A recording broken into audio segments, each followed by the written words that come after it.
바울은 로마서 1장 16절에 내가 복음을 부끄러워하지 않는다 그랬습니다. 이유가 있죠. 이 복음은 구원을 주시는 하나님의 능력이라 그랬습니다. 또 바울은 고린도전서 1장 18절에 십자가의 도가 멸망하는 자들에게는 미련한 것이요 구원받을 우리에게는 하나님의 능력이라 그랬습니다. 이 십자가 도가 뭡니까? 복음을 말하죠. 바울이 이렇게 생이 바뀐 겁니다. 그러면서 마지막 에베소 교회 장로들을 모아놓고 사도행전 20장 24절에 나의 달려갈 길과 주 예수께 받은 사명 곧 하나님의 은혜의 복음을 증거하는 일을 마치려 하면은 나의 생명조차도 조금도 귀한 것으로 여기지 않겠다 그랬습니다. 이 바울 이 인생을 누가 바꾸었습니까? 부활하신 주님이 직접 나타나셔서 바울 생애를 뒤집었습니다. 저와 여러분이 언제 생이 뒤집어졌습니까? 부활의 주님을 만났을 때 아닙니까? 복음 듣고 예수님을 구주로 영접한 그 순간에 이제 새로운 피조물로 신분이 바뀌면서 우리의 모든 과거, 현재, 미래 문제가 끝난 게 아닙니까? 이 바울은 어떤 인물입니까? 로마 시민권을 가진 인물입니다. 부유한 가문에서 최고의 학문을 배우고 부를 게 없는 그야말로 세상 것 다 가진 인물인데 딱 하나 사상이 저 초대교회 그리스도를 증거하는 자들은 전부 이단이니까 제가 전부 잡아가지고 집어여야 된다. 그래서 이 청년 바리새인 사울이 초대교회 제자들을 소탕하기 위해서 소탕 작전을 쓴 겁니다. 그래서 초대교회 성도들에게는 이 청년 사울은 그야말로 저승사자입니다. 벌벌 떨었습니다.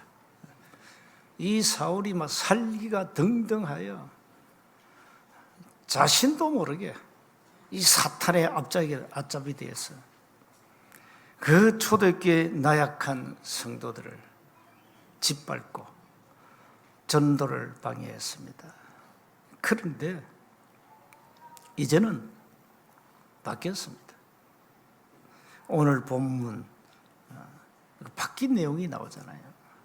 어째서 사울의 입에서 예수가 그리스도라고 이 말이 나옵니까?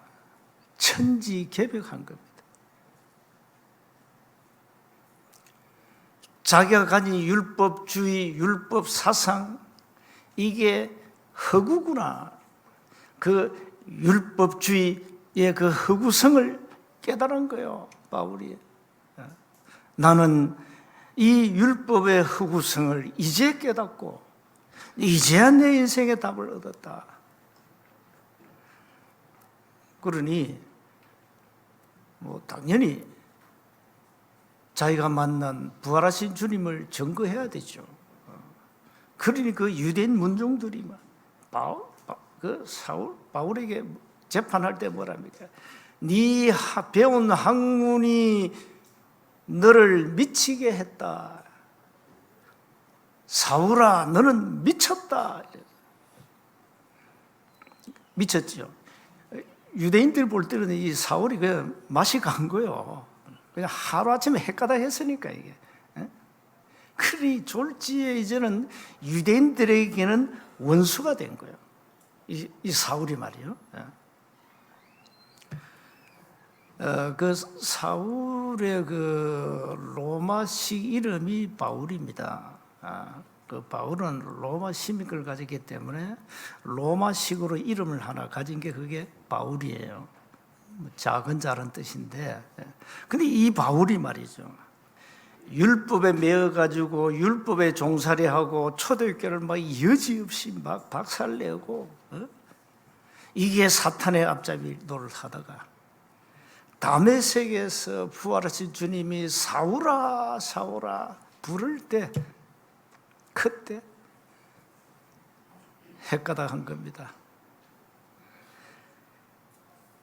그때 자기 인생의 모든 답이 다 나버렸어요.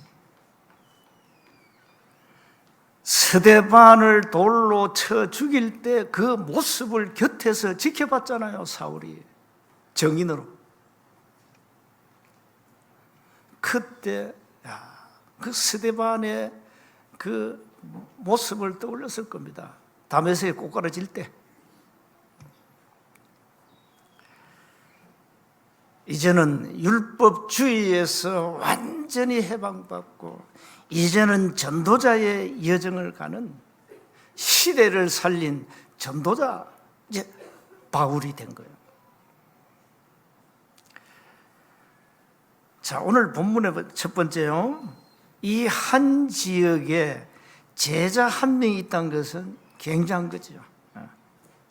그 한 지역의 제자가 누굽니까? 10절에 다메섹의 아나니아라는 제자가 전도의 망대를 세워놓고 그 지역을 지킨 파수꾼 노릇을 한 거예요. 이 아나니아에게 하나님은 시대를 살릴 종 사울을 붙인 겁니다. 그래서 여러분, 현장에다가 망대를 세워놓으면 이런 응답이 올 겁니다. 현장에다가 시스템을 세워놓으면 어느 날 이런 응답이 와요. 갈급한 사람들이 너무 많아요. 너무 많은데 갈 곳이 없어요. 그러니까 이 사람들이 가장 가기 쉬운 곳이 자기 이웃집에 점쟁이 무당 찾아요. 그리고 이제 절간에 가고, 이제 교회 다니는 사람 가운데는 이제 하나님 교회, 여호와의 정의, 신천지, 구천지 막 가는 거예요. 갈급하니까. 아니, 교회 다니다 왜 거기 갑니까? 답이 없으니까요. 여러분이 세운교회에 나와서 인생의 정확한 답을 가지지 못하면 여러분도 방황해야 돼요. 어쩔 수 없잖아요. 답을 찾아야 됩니다. 아니, 세운교회 와서 인생의 답을 못 찾았어요. 그럼 여러분도 답 찾으러 가야 돼요. 그래야 되는 겁니다. 바울이, 이 청년 사울이 다메섹에서 어느 날 답을 딱 찾은 겁니다. 주여, 누구십니까? 이런 물었죠. 그러니까 바로 예수님, 부활하신 주님이, 야, 나는 네가 핍박하는 예수야, 이런 거예요. 바울이 받은, 이 청년 바리새인이 받은 충격은 어마어마합니다. 여러분이 사울 입장이 되어가지고 내동 골짜기 가다가 막 빛이 확 비춰가지고 막 길동아 이러보세요. 막 어떻게 되겠어요? 이게 뭐냐 이럴 거예요. 이 사울 인생에 어마어마한 충격이 온 거예요. 엄청난 충격이 온 거예요. 부활하신 주님이 바울 머리를 망치로 때린 거예요, 한 방. 이래가지고 말이죠, 이 사울이 말이죠, 갑자기 속에 눈이 멀어버렸어요. 이렇게 끌려가는데 어디로 갑니까? 다메섹 아나니아. 이 아나니아에게 또 말하잖아요. 그 11절에 야, 그 직가라는 그 거리로 가가지고 유다 집에 사울이 있다. 그 11절 나오죠. 그가 기도하는 중이니까 가서 찾아서 뭐랍니까 12절에. 그가 아나니아라는 사람이 들어와서 자기에게 안수하여 다시 보게 하는 걸 보았다. 그 찾으라는 거예요. 그러니까 이 아나니아가 또 충격받아 버렸어요. 왜 그러면? 아니, 초대교회 저승사자 이 사울이 누굽니까? 그래. 이 악질 중에 악질인데, 에? 그 얘기 하잖아요. 13절에. 아나니아가 이렇게 말합니다. 주여, 이 사람에 대하여 내가 여러 사람에게 듣사온 적 그가 예루살렘에서 주의 성도들에게 적지 않은 해를 끼쳤다 하더니 여기서도 주의 이름을 부르는 모든 사람을 결박할 권한, 체포영장, 구속영장을 가지고 이거 이제 초대교회 복음 전하는 전도자들 잡으러 가는 인물이 아닙니까? 그러니까 사울도 막 이제 아나니아도 막 충격받아 버렸어요. 그때 15절 얘기합니다. 아나니아에게 가라. 걱정하지 말고 가. 이 사울은 내 이름을 이방인과 임금들과 이스라엘 자손들에게 전하기가 나의 택한 그릇이야. 그러면서 앞으로 사울이 받을 고난을 얘기하잖아요. 16절에 그가 내 이름을 위하여 얼마나 고난을 받아야 할 것을 내가 그에게 보이리라. 그가 받은 고난은 이 바울 서신 14권 안에 잘 기록되어 있습니다. 매도 엄청 맞고 돌에 막 맞아 죽다 살아나고 헐벗고 굶주리고 배고픔, 강의 위험, 바다의 위험. 오늘 본문에 보면 이 사울을 죽이겠다 일어나잖아요. 이런 죽음의 위기가 늘 따라다녔어요. 그 인간적으로 얘기하면요, 참 불쌍해요. 그 부유한 가문의 부귀와 영화가 보장된 사람이 그거 다 버리고 이제 완전 이 초대교회 성도들이 제자들 가진 그 언약을 잡고 이제는 전도자의 길을 가는 거예요. 순교적 삶을 시작한 거예요.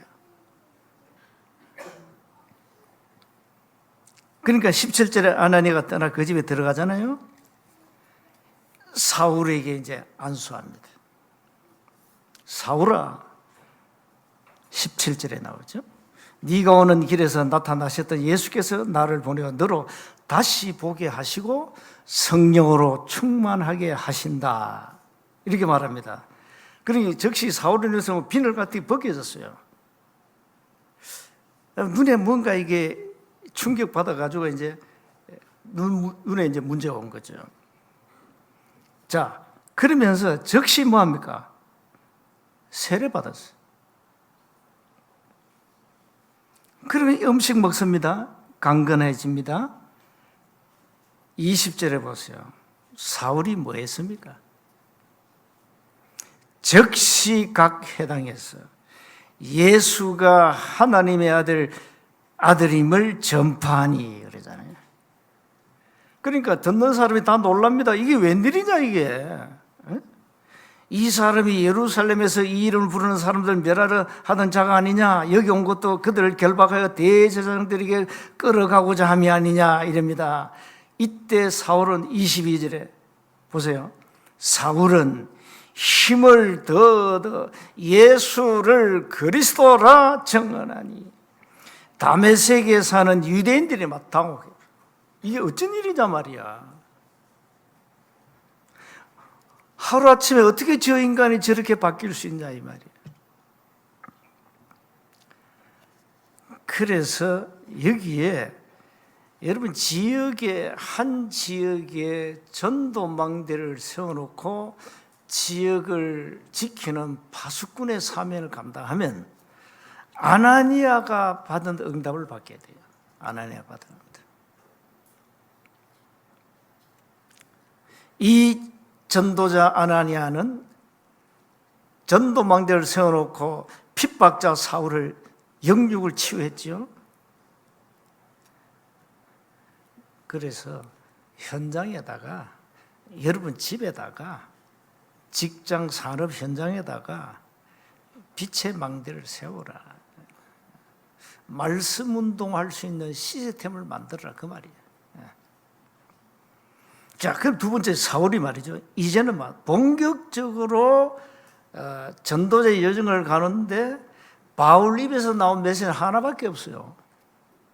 다메섹에서 내가 만난 부활하신 주 그리스도를 전개했어. 오직 그리스도.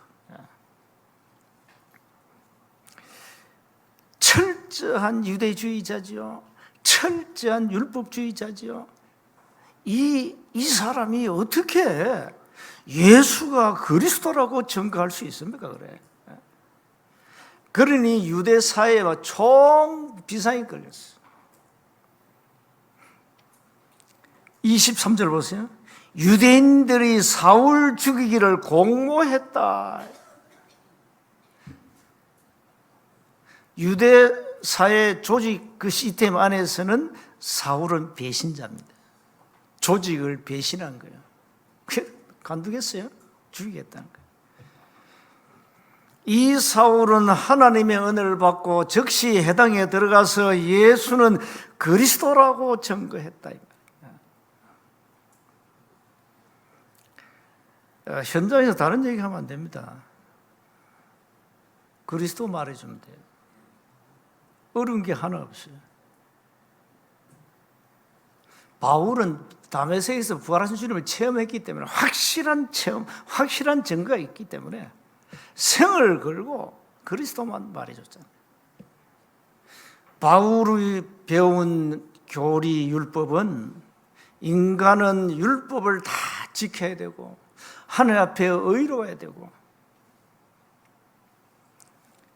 행위로, 공로로, 자기 의로 하나님께 갈 수 있다 배웠는데 이 바울이 이제 바뀐 겁니다. 인간은 행위로 안 된다. 인간의 공로 안 된다. 인간의 의로 안 된다. 그 의는 이사야서 64장 6절에 아무리 착해도 인간은 걸레다 그러잖아요. 안 된다는 거예요. 나 열심히 이제 뭐 교회 다니고 막 덕을 쌓고 구제를 하고 사랑을 실천하면 이제 마일리지가 막 쌓여가지고 이 마일리지를 통해서 내 천국 간다. 그렇습니까? 마일리지 쌓아야 됩니까? 막 의로운 행위, 막 헌금도 많이 하고, 막 선행도 많이 하고, 구제도 많이 하고. 여러분 뭐 상품 살 때 카드 끌고 마일리지 쌓이죠. 그거는 써먹을 때 있습니다. 그 마일리지는. 여러분 천국 가기 위해서 여러분 의로운 행위나 뭐 구제나 그거는 쓸데없는 마일리지만 그거 가지고는 천국 못 가요. 인간은 태어나면서 창세기 3장이라는 지오지에 빠져버렸어요. 그래서 로마서 5장 8절에 우리가 아직 죄인 되었을 때에 그리스도께서 우리를 위하여 죽으심으로 하나님께 우리에 대한 자기 사랑을 확정했다. 이 바울이 한 얘기예요. 바울이 한 얘기라니까. 우리가 아직 죄인 되었을 때, 이 바울은 다메섹에서 이걸 얼마나 가슴 깊이 충격을 받았는지만, 내가 죄인 되었을 때, 내가 율법을 철저히 지키고 있을 때, 이 땅에 하나님이 예언된 메시아 그리스도를 보내셨는데 나는 몰랐다 이 말이에요. 그래서 그 그리스도가 갈보리산에서 다 이루었다. 이걸 이제 바울이 다 깨달은 거예요. 그 깨달음이 바울에게 온 거란 말이에요. 예수님이 이 땅에 그리스도로 오셨는데 그분이 구약에 예언된 메시아 그분이구나. 그러니까 다메섹에서 부활하신 주님이 바울 머리를 망치로 한 대 팬 거예요. 정신 차려 임마. 내가 구약에 예언된 메시아야. 바울이 그것도 깨달았다. 지금도 유대교는 메시아를 기다리고 있습니다. 아직 안 왔어요. 유대인들은 기다려요 지금. 우리가 아직 죄인 되었을 때에 이래요. 그래서 예수님이 땅에 그리스도로 오셨어. 우리 안에 창세기 3장에서 시작되어서 살아오면서 사단이 만들어 놓은 이 엄청난 흑암 사단의 망대. 지금도 여러분 속에 많아요. 오랫동안 저는 한 30년 불신자니까 30년 동안 이 사단의 어마어마한 망대가 쌓여 있어요. 그러다 배운 또 신학이 또 이게 또 이상해. 오직 믿음이 아니에요. 그러니 뭐 인생이 안 되는 거예요. 여러분 우리 안에 눈에 안 보이지만 여러분 눈에 보인다면 오늘 다 기절해야 돼요. 그 어마어마한 사단의 망대가 말이에요. 내 생 전체를 사로잡고 끌고 가는데 이걸 어떻게 합니까? 그 어마어마한 사단의 망대 속에서 오직 그리스도로 말미암아 나를 거기서 건져낸 거예요. 놀란 거죠. 네가 만일 네 입에서 예수를 주라고 시인하고 또 하나님께서 그를 죽은 자 가운데서 살리신 것을 네 마음에 믿으면 구원을 얻고 사람이 마음으로 믿어 의에 이르고 입으로 시인하여 구원에 이른다. 이 바울이 이걸 말하잖아. 로마서 10장 9절 10절에. 어떻게 구원을 받습니까? 마음으로 믿어야 돼. 예수가 그리스도라는 사실을 믿어야 되고 성경대로 죽으시고 성경대로 3일 만에 부활하신 사실을 네가 진짜 믿어야 돼. 교회 열심히 다닌다고 구원받는 거 아니야. 네가 모태신앙이기 때문에 구원받은 거 아니야. 믿어야 된다니까요. 인격의 주님을 내 인격 속으로 모셔드려야 돼요. 그 단어가 영접이에요. 그 믿어요. 바울이 이걸 깨달은 거예요. 이 바울 서신 한번 보세요. 특히 로마서 주옥 같은 메시지 아니었습니까? 갈라디아서 보세요. 율법과 복음. 율법으로 절대 안 된다는 사실. 율법주의자가 하는 소리가 야 율법으로는 구원받을 수 없어 이래 나왔다. 이 바울이 말이죠. 인생의 답을 얻고 그 입에는 오직 복음만 딱 입에 오직 복음만 바울 내와 이 영혼 속에 심령 속에 딱 하나 있어서 오직 복음. 이 복음을 증거하는 전도자의 여정을 간 겁니다.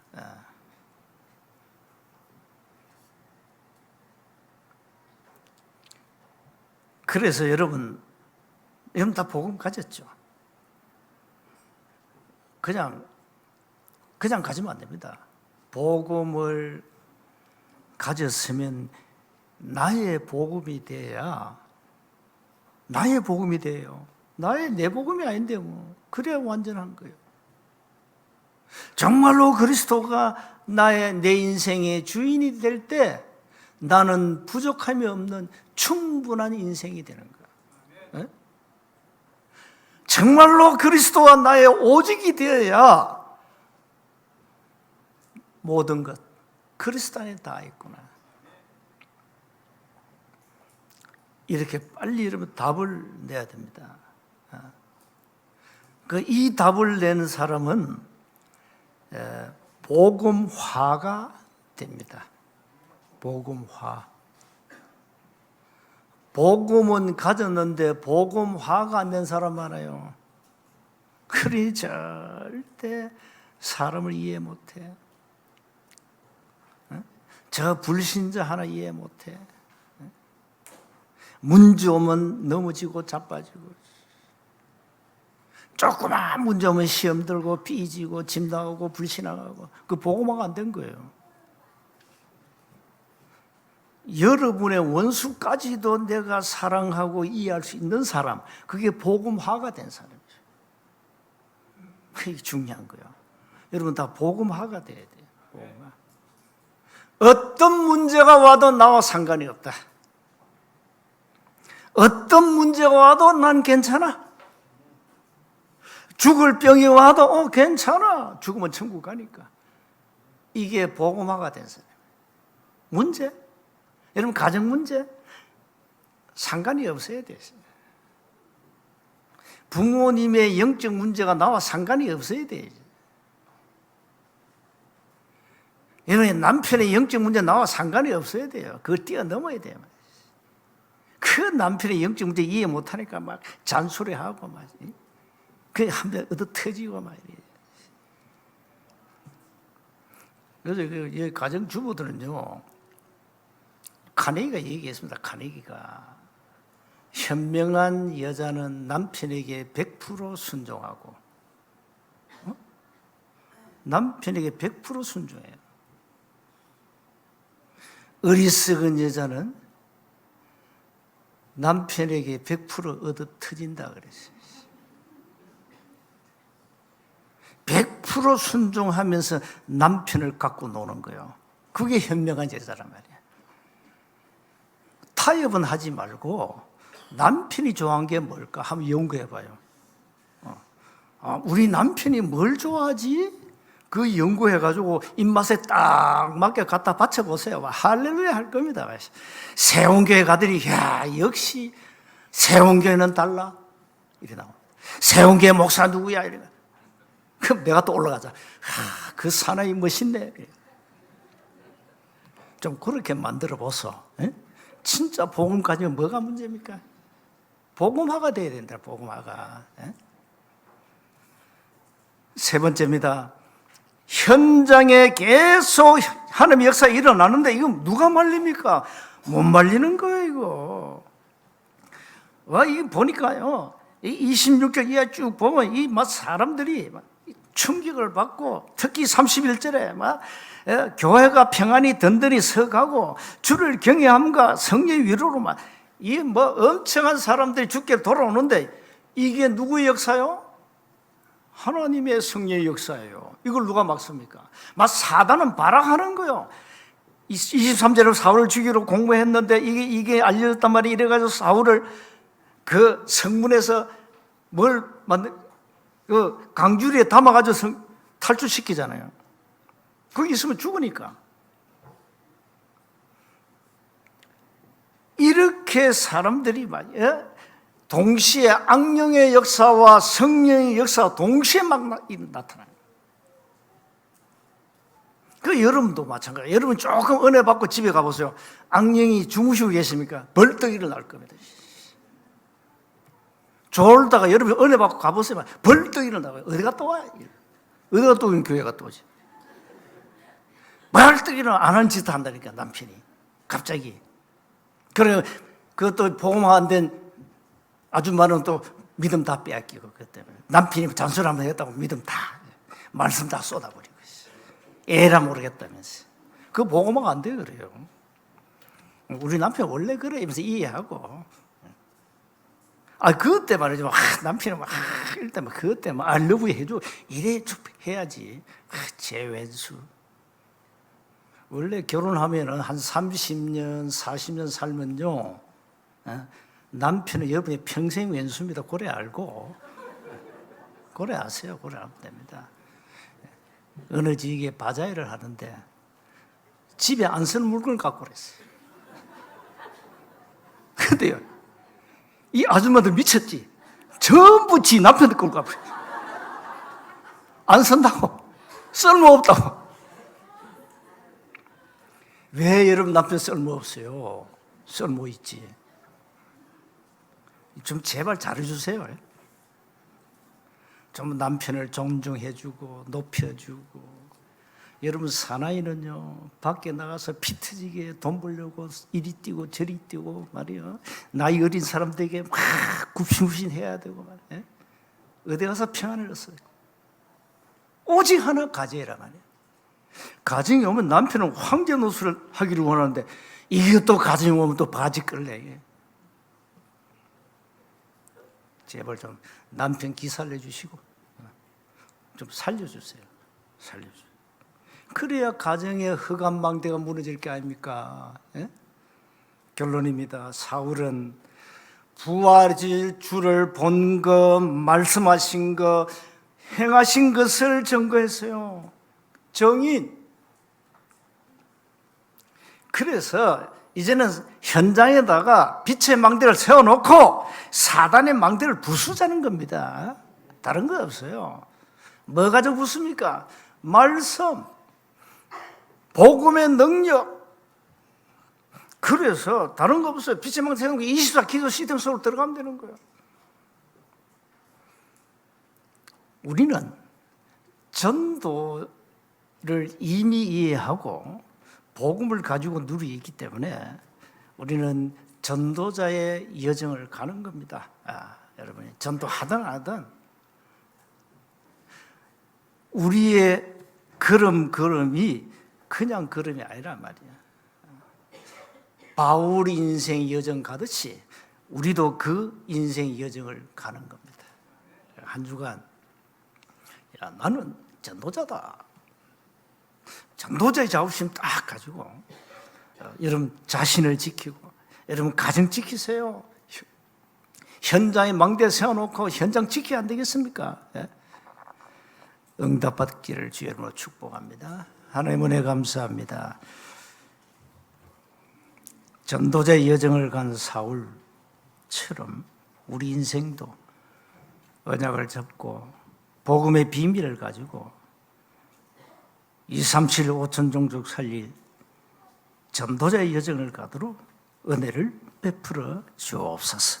우리 주 예수 그리스도 이름으로 기도하옵나이다. 아멘.